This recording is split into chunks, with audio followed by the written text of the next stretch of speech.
We got this Maytag wash machine. It makes a loud screech noise as it turns. You'll hear it in just a second. It just started it.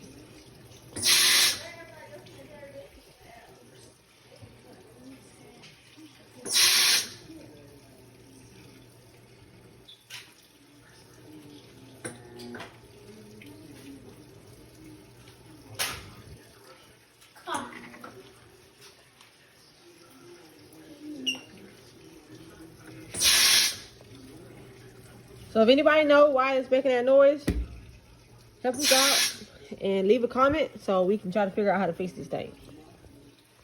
Thank you.